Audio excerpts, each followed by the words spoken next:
Hello, नमस्ते, प्रणाम, हर हर महादेव, जय जय राधे कृष्णा। आप सभी कैसे हैं? आशा करते हैं कि आप सभी व्यस्त होंगे, मस्त होंगे। और चलिए, आज आपके बीच में आ गए हैं लेकर के कंप्यूटर की क्लास, जो कि यूपीपी की परीक्षा के लिए बहुत ही इम्पोर्टेंट है। 2-4 क्वेश्चन कंप्यूटर से संबंधित आते हैं, तो उसके संबंध में हम लोग आज डिस्कस करेंगे, है ना। तो चलिए, देरी न करते हुए आते हैं अपने क्लास पे, कंप्यूटर की क्लास के लिए।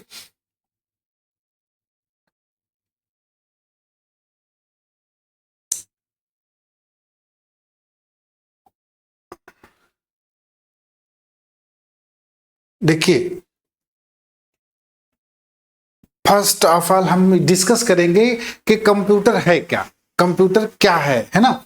तो कंप्यूटर जो है एक इलेक्ट्रॉनिक मशीन है। क्या है? कंप्यूटर एक इलेक्ट्रॉनिक मशीन है जो इनपुट लेता है और प्रोसेस करता है, और प्रोसेस करने के बाद आउटपुट देता है ना। इनपुट, इनपुट का मतलब होता है डाला जाना, है ना, देना।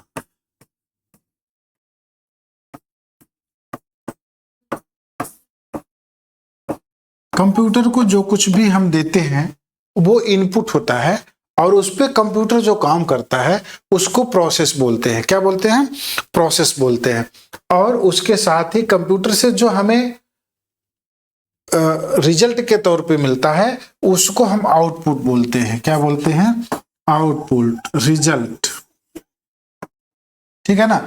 तो इसको आपको जानना जरूरी है, और आपको जानना जरूरी है कंप्यूटर आईपीओ साइकिल फॉलो करता है। और आईपीओ साइकिल है क्या? वही जो भी बताया गया, input process output, input process output, यही साइकिल कंप्यूटर जो है वो फॉलो करता है। अब देखिए, इनपुट प्रोसेस आउटपुट अगर कंप्यूटर का समझना है तो जैसे एक सिंपल सी बात समझिए। हम दर्जी के पास गए, दर्जी के पास हमने अपना कपड़ा दिया, अपनी माप दिया, है ना। अब उसके बाद उस पे दर्जी करता क्या है? उसको हमारी माप लेके उसको काटता है, सिलता है और ड्रेस तैयार करता है। तो जो दर्जी हमसे ले रहा है, माप ले रहा है, कपड़ा ले रहा है और अपनी सिलाई का चार्ज ले रहा है, ये तीनों चीजें इनपुट हो गई। और उस पे जो दर्जी कर रहा है, काटना, सिलना, वो क्या हो गया? वो प्रोसेस हो गया।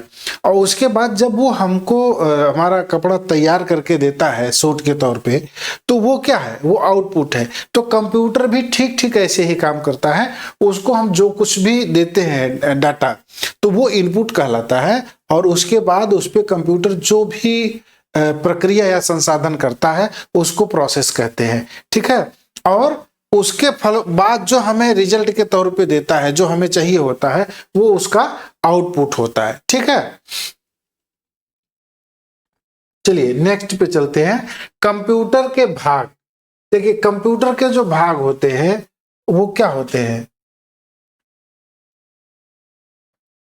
इनपुट, इनपुट का भाग होता है जिसमें हम, जिसके माध्यम से कंप्यूटर में हम इनपुट करते हैं, डाटा का एंट्री करते हैं। तो इनपुट डिवाइसेस, ऐसे डिवाइसेस जिनके माध्यम से हम कंप्यूटर में कोई भी डाटा डालते हैं, उसके लिए जो डिवाइसेस यूज होती है उनको इनपुट डिवाइस बोलते हैं। क्या बोलते हैं? इनपुट डिवाइस बोलते हैं। अब इनपुट डिवाइस पे अब बात कर लेते हैं कि क्या है। जैसे कीबोर्ड है, कीबोर्ड के माध्यम से हम डाटा एंट्री करते हैं, तो कीबोर्ड भी इनपुट डिवाइस हुआ, है ना। माउस के साथ डाटा एंट्री करते हैं, है ना। माउस के साथ उसको हम डायरेक्शन देते हैं, माउस के साथ सेलेक्ट करते हैं, डिसेलेक्ट करते हैं, तो ये भी क्या है? इनपुट डिवाइस है।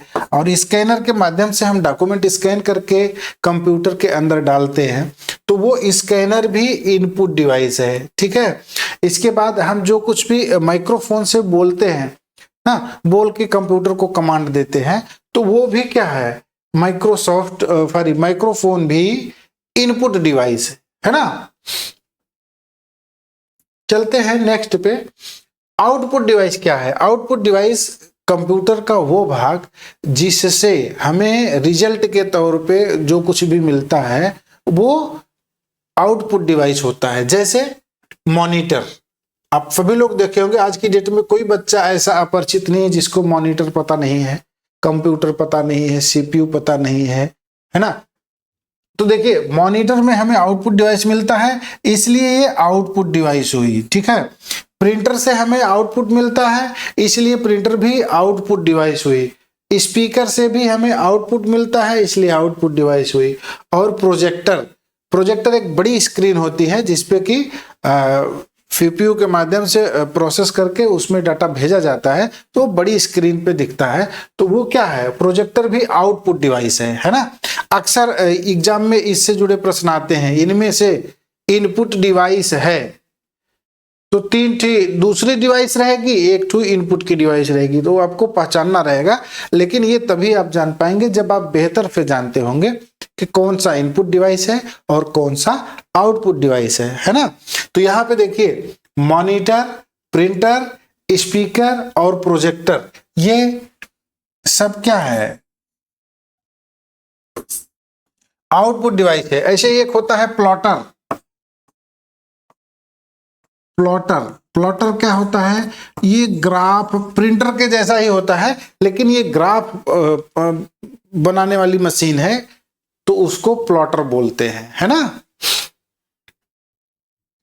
चलिए सीपीयू, सीपीयू का फुल फॉर्म पूछा जाता है, और कंप्यूटर का दिमाग किसे कहते हैं, ऐसे भी क्वेश्चन करके बन के आता है ना। तो सीपीयू को क्या बोलते हैं, सीपीयू का फुल फॉर्म है सेंट्रल प्रोसेसिंग यूनिट। क्या होता है, सेंट्रल प्रोसेसिंग यूनिट। और सीपीयू के 3 भाग होते हैं। पहला भाग होता है सीयू या कंट्रोल यूनिट। क्या होता है, सीयू या कंट्रोल यूनिट। और दूसरा होता है ALU, ALU arithmetic logic unit, है ना। और तीसरा होता है रजिस्टर या अस्थायी स्टोरेज, है ना। तो ये आपसे पूछा जा सकता है, कंप्यूटर का दिमाग कहते हैं सीपीयू, मॉनिटर और प्रिंटर, कीबोर्ड। तो आपको बताना है किसको बोलते हैं, सीपीयू को कंप्यूटर का दिमाग बोलते हैं, है ना। क्यों बोलते हैं, देखिए आप समझिए, आप जब देखे होंगे कहीं पे कंप्यूटर, तो उसके बगल में ऐसे प्रोसेसिंग डिवाइस रखी होती है, ये सीपीयू होता है, और ये यहाँ पे कंप्यूटर स्क्रीन होती है, और इसी के साथ में यहाँ पे कीबोर्ड होते हैं, है ना।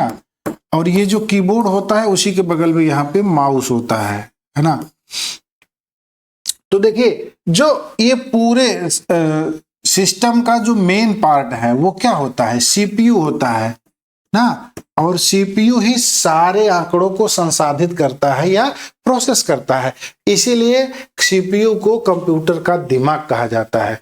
और इसके 3 भाग होते हैं, आपको बताया गया। पहला भाग है सीयू, कंट्रोल यूनिट, जो कि पूरे सिस्टम को कंट्रोल करता है। और दूसरा होता है एएलयू, अरिथमेटिक और लॉजिक यूनिट, जो कि मतलब कैलकुलेशन को करने में सपोर्ट करता है, कंप्यूटर को परफॉर्म करने में सपोर्ट करता है। और तीसरी चीज है रजिस्टर ना, ये अस्थायी स्टोरेज होता है, इसकी भी जरूरत होती है ना।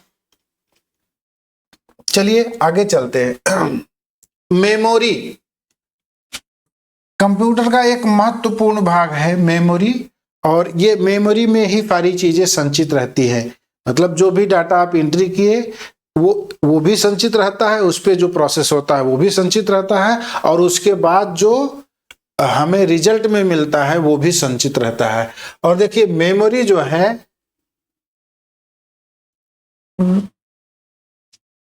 2 ढंग की होती है, एक प्राइमरी मेमोरी होती है, और प्राइमरी मेमोरी में 2 पार्ट आते हैं, रैम और रोम। रैम के बारे में भी पूछा जाता है, रैम का फुल फॉर्म है, 4 ऑप्शन दिया रहेगा, तो आप तभी बता पाएंगे जब आपको आइडिया होगा कि रैम का फुल फॉर्म होता क्या है, ठीक है। रैम का फुल फॉर्म होता है random access memory, random access memory. और दूसरा होता है रोम, इसको बोलते हैं read only memory. Read only memory. अब देखिए, जो रैम होता है, रैम वो टेम्परेरी होता है, उसमें मेमोरी अस्थाई नहीं होती ज्यादा देर तक। जैसे अगर बिजली वगैरह चली जाए तो जो रैम में जो कुछ भी सेव है वो उड़ जाता है ना। और जो रोम होता है, रोम की मेमोरी जो है हमेशा स्टेबल रहती है, बिजली के आने जाने से उसका फर्क नहीं पड़ता। ठीक है। अब देखिए, रैम क्या है, अनस्टेबल है, अस्थाई है, बिजली गई तो डेटा गया। और रोम क्या है, रोम अस्थाई है, इसमें बायोस होता है। ठीक है। उसके बाद आता है हार्डवेयर एंड सॉफ्टवेयर। ठीक है। हार्डवेयर किसको बोलते हैं, जो कंप्यूटर के भौतिक भाग होते हैं, जिसको हम छू सकते हैं, देख सकते हैं, उठा के एक जगह से दूसरी जगह ले जा सकते हैं, वो जो है हार्डवेयर होता है ना। जिसका कि भौतिक उपस्थिति होती है, कंप्यूटर के उन भागों की जिनकी की भौतिक उपस्थिति होती है, जिनको हम छू सकते हैं, देख सकते हैं, उठा सकते हैं, हटा सकते हैं, है ना। ये हार्डवेयर में आते हैं। और सॉफ्टवेयर क्या होता है, जो कंप्यूटर के अंदर प्रोग्रामिंग की गई है, जो सूचनाओं का एक समूह कार्य करता है, जिसके आधार पर कंप्यूटर कार्य करता है, उसको सॉफ्टवेयर कहते हैं।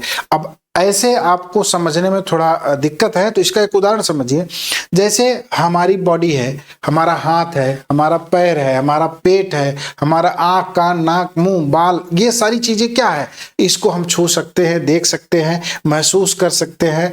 तो ये हमारी बॉडी का हार्डवेयर पार्ट हुआ। ठीक है। लेकिन जैसे हम जो सोचते हैं, हम जो टेंशन लेते हैं, हम जो गुस्सा करते हैं, है ना, हम जो खुश होते हैं, वो चीजें अंदर से जो चलती है उसको कोई नहीं जानता है, वो क्या है, वो सॉफ्टवेयर है ना। तो ऐसे ही कंप्यूटर में आप समझ सकते हैं। अब सॉफ्टवेयर में बहुत सारे सॉफ्टवेयर होते हैं। सॉफ्टवेयर का जो मूल है वो प्रोग्रामिंग है। सॉफ्टवेयर कहते किसको है, सूचनाओं के समूह को सॉफ्टवेयर कहते हैं। क्या कहते हैं, सूचनाओं के समूह को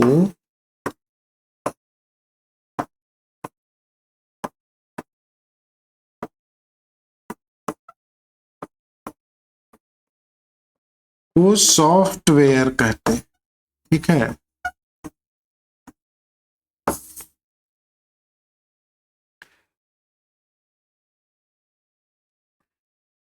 देखिए, अब सॉफ्टवेयर कितने ढंग के होते हैं, कई ढंग के होते हैं। आपको बेसिकली जानना है दो, कौन कौन से, सिस्टम सॉफ्टवेयर और एप्लीकेशन सॉफ्टवेयर। पूरा का पूरा सॉफ्टवेयर मुख्य रूप से दो भागों में विभाजित किया गया है, और आपके सिलेबस में जितना है उसी के हिसाब से एकदम से क्रीम क्रीम बताया जा रहा है। देखिए, इसमें कंप्यूटर साइंस एक बहुत बड़ा साइंस है, इसके बारे में आपको, इसी के बारे में पढ़ने में आपको बहुत समय लग जाएगा। लेकिन जो आपके पैटर्न पे, परीक्षा पैटर्न पे आधारित क्वेश्चन है, उसके आधार पर ही उतना, जितने आपकी जरूरत की है उतना ही आपको पढ़ाया जा रहा है। तो सिस्टम सॉफ्टवेयर क्या होता है, वे सॉफ्टवेयर जो कंप्यूटर को चलाने के लिए आवश्यक होते हैं उनको सिस्टम सॉफ्टवेयर बोलते हैं, है ना। और एप्लीकेशन सॉफ्टवेयर क्या है कि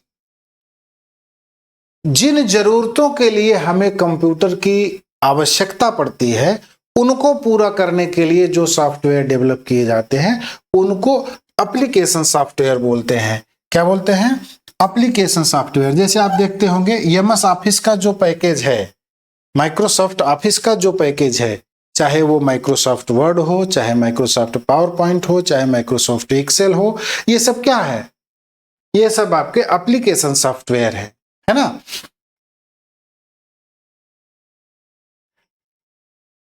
अब देखिए, एमएस वर्ड का यूज क्या है, एमएस वर्ड का जो है यूज है लेटर तैयार करने में, है ना। लेटर तैयार करना तो आप हाथ से भी कर सकते हैं, लेकिन आज का जमाना जो है कटिंग एज का जमाना है ना, बड़ी प्रतिस्पर्धा का जमाना है। अगर आपके पास बहुत सारे एम्प्लॉय हैं, सबको आपको कुछ लेटर देना है, तो एक बारगी आप उतना तेजी से काम नहीं कर सकते जितना तेजी से कंप्यूटर काम कर देगा, है ना। उसमें एमएस वर्ड का इस्तेमाल होता है। ठीक है। और कोई भी एप्लीकेशन लिखना है, कोई लेटर जारी करना है, कोई नोटिस देना है, उन सब में एमएस वर्ड का इस्तेमाल होता है। और एमएस एक्सेल का इस्तेमाल कहाँ पे होता है? कैलकुलेशन में इस्तेमाल होता है, तमाम तरह की गणनाओं को करने के लिए, और सारणियन में, टेबुलेशन में, सारणी बनाने के लिए भी माइक्रोसॉफ्ट एक्सेल का प्रयोग होता है। और एमएस पावर पॉइंट का जो इस्तेमाल होता है वो कंपनी मीटिंग में, कंपनी की नीतियों को बताने के लिए, कंपनी के प्रोजेक्ट को बताने के लिए, और एजुकेशन के फील्ड में, जैसे हम आपको बता रहे हैं, हम आपकी क्लास ले रहे हैं, तो इसमें भी माइक्रोसॉफ्ट पावर पॉइंट का इस्तेमाल हो रहा है ना।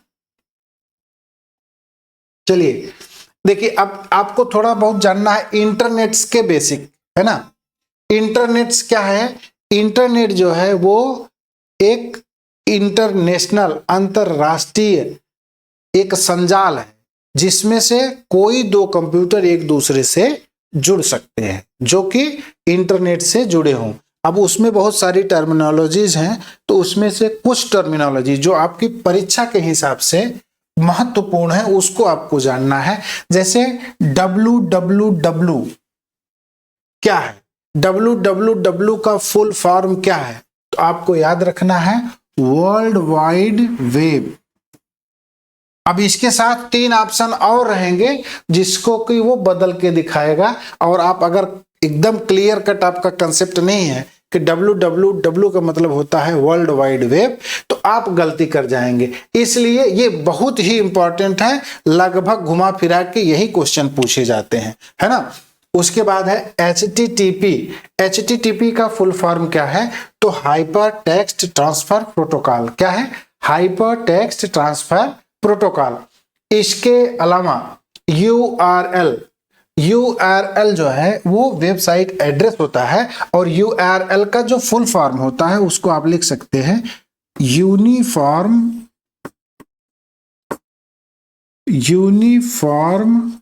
Resource locator. Uniform resource locator. जैसे ये www.google.com क्या है? ये URL है, ये इसका वेब एड्रेस है या URL है। ये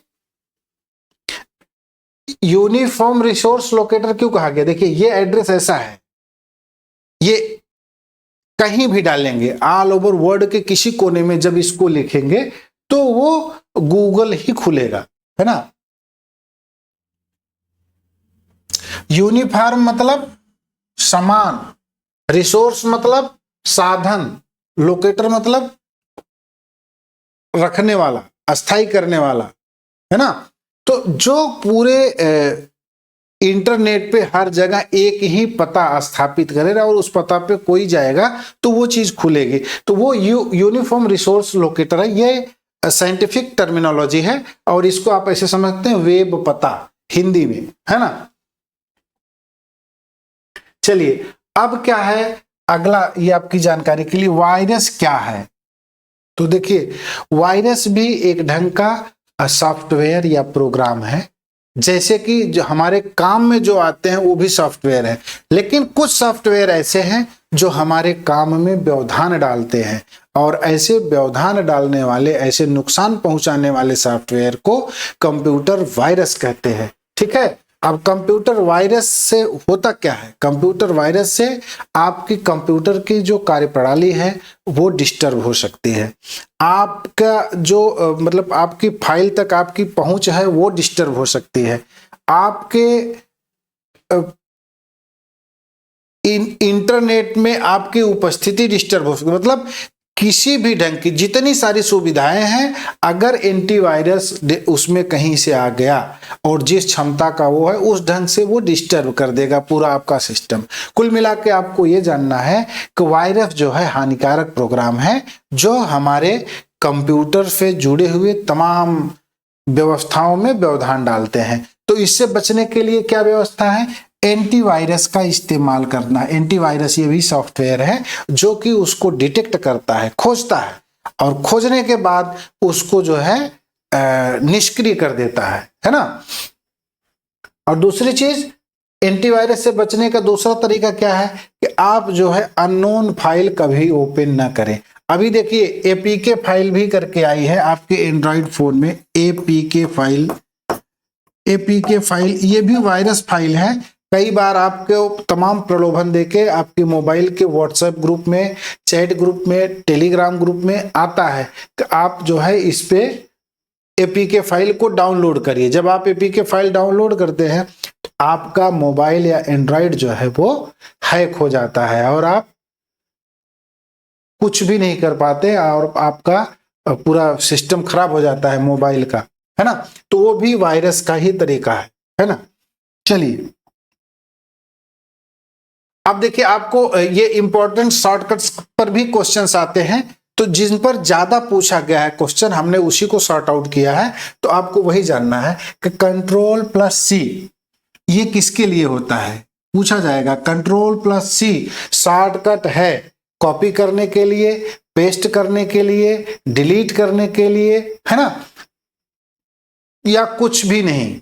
तो आपको क्या करना है, बताना है कि कंट्रोल प्लस सी जो है वो कॉपी करने के लिए, कोई भी सिलेक्टेड टेक्स्ट को कॉपी करने के लिए, कोई भी चीज को कॉपी करने के लिए, पूरे पेज को कॉपी करने के लिए, कोई भी फाइल को कॉपी करने के लिए हर जगह पे कंट्रोल सी का ही इस्तेमाल होगा। कंट्रोल सी कॉपी के लिए जिम्मेदार है, कॉपी का शॉर्टकट है। ऐसे ही कंट्रोल प्लस वी जो है, कंट्रोल प्लस वी जो है वो पेस्ट के लिए जिम्मेदार है ना। कोई भी फाइल या कोई भी टेक्स्ट को एक जगह से दूसरी जगह पे ले जाकर के बिना टाइप के फिर से छाप देने के लिए पेस्ट ऑप्शन का इस्तेमाल होता है। पेस्ट का मतलब चस्पा कर देना, चिपका देना। तो मतलब जो आपने सेलेक्ट किया वो कहीं भी चिपका देंगे तो हूबहू वही चला जाएगा, है ना। उसके बाद आता है control plus x. Control plus x क्या करता है, ये आपका जो सिलेक्शन होता है जिसको आप सेलेक्ट किए रहेंगे, अगर उसके बाद आप कंट्रोल प्लस एक्स बता देंगे तो वो वहां से कट हो जाएगा, वहां से हट जाएगा, है ना। और control plus Z, control plus Z जो है कोई भी काम आप कर रहे हैं उसके एक स्टेप पीछे जाने के लिए, अंडू करने के लिए, है ना। और कंट्रोल प्लस एस जो है वो सेव करने के लिए। जैसे आपने कोई फाइल बनाई, फाइल बनाने के बाद उसको सेव करना है, तो सेव करने के लिए आप क्या करेंगे, कंट्रोल प्लस एस कर देंगे तो वो सेव हो जाएगा। अब देखिए कंट्रोल प्लस जब एस करेंगे तो सेव होगा उसी नाम से जिस नाम से आपने फाइल सेव कर रखी, ठीक है ना। चलिए आगे चलते हैं। अब आपको इंपॉर्टेंट फुल फॉर्म और भी जानना है, उसको आप जान लीजिए, ये भी एग्जाम की दृष्टि से महत्वपूर्ण है। सीपीयू बताया जा चुका है, फिर से आपको रिमाइंड करा रहे हैं, सेंट्रल प्रोसेसिंग यूनिट। और रैम का होता है रैंडम एक्सेस मेमोरी, रोम का होता है रीड ओनली मेमोरी, है ना। आप पेपर और पेन लेकर के क्लास में बैठा करें और जो भी चीजें आपको इंपॉर्टेंट बताई जाए एक बार आप रफली उसको नोट कर लिया करिए। नोट करने से आपका फायदा होगा और बार बार आपके दिमाग में वो चीजें जाएगी तो रिकॉल जल्दी से होगा, है ना। ये एक्टिव लर्निंग का तरीका भी है। अगर आप पढ़ रहे हैं, पढ़ने के साथ अगर आप जैसे निष्क्रिय तौर पे खाली सुन रहे हैं, वीडियो देख रहे हैं, इससे फायदा नहीं होने वाला है। सक्रिय श्रोता है, सक्रिय छात्र है, तो आपका ये दायित्व तो बनता है तो जो इंपॉर्टेंट चीजें हैं उनको आप नोट्स कर लें और नोट करने के बाद जब भी टाइम मिले एक बार उसको फिर से देख लेंगे तो पूरी की पूरी क्लास आपको रिकॉल हो जाएगी, है ना। चलिए ये देखिए यूएसबी का फुल फॉर्म क्या है। यूएसबी है यूनिवर्सल सीरियल बस, ठीक है। यूएसबी का फुल फॉर्म है यूनिवर्सल सीरियल बस। www का अभी आपको बताया गया वर्ल्ड वाइड वेब। लैन का क्या बताया गया आपको, लोकल एरिया नेटवर्क। वैन का बताया गया वाइड एरिया नेटवर्क, ठीक है। लैन लोकल एरिया नेटवर्क, वैन वाइड एरिया नेटवर्क, ठीक है। एक होता है मैन होता है मेट्रोपॉलिटन एरिया नेटवर्क, ठीक है, मेट्रोपॉलिटन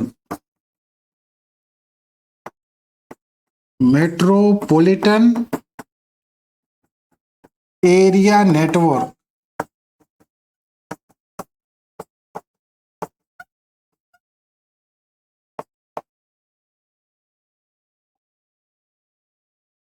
अब देखिए, जो आपके परीक्षा के हिसाब से इंपॉर्टेंट टॉपिक्स है वो हमने बताया है, आपको पहले बता चुके, एक बार फिर से उसको सॉर्ट आउट कर रहे हैं। इनपुट डिवाइस आपको जानना जरूरी है, आउटपुट डिवाइस जानना जरूरी है। इनपुट डिवाइस और आउटपुट डिवाइस, रैम और रोम का अंतर जानना जरूरी है, बहुत डीप में नहीं जानना है, बस उसके नॉर्मल सी जो चीजें आपकी जानकारी के लिए जरूरी थी वो बता दिया गया। उसके बाद फुल फॉर्म जो अभी आपको बताया गया, और एमएस ऑफिस में क्या क्या आता है। एमएस ऑफिस में वर्ड किसके लिए है, पावर पॉइंट किसके लिए है, और एक्सेल किसके लिए है ना।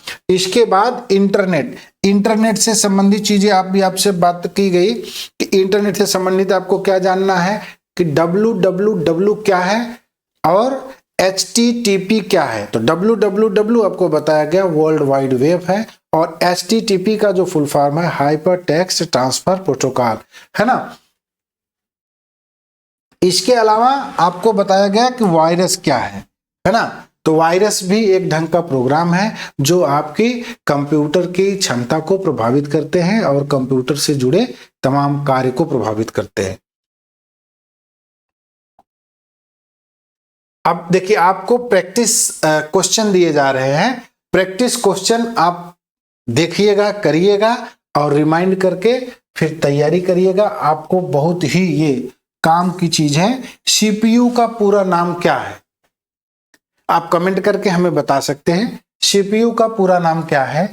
रैम किस प्रकार की मेमोरी है, रैम परमानेंट मेमोरी है या टेम्परेरी मेमोरी है। डब्ल्यू का क्या अर्थ है। हाँ, प्रिंटर किस प्रकार का डिवाइस है, और रोम का उपयोग कहां पे होता है।